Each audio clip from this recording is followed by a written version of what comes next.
Welcome. In this quick tutorial, we are going to show you that how to make sound on TikTok. Firstly, it's super easy and we will make sure you get it right.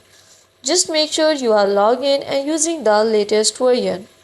Make sure to watch the complete video and follow each step carefully to avoid forgetting anything and making mistakes.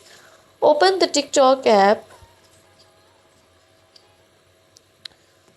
Move to the home page.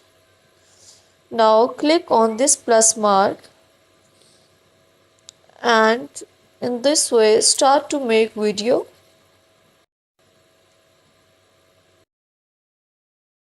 Click on this check mark and you can see here add sound.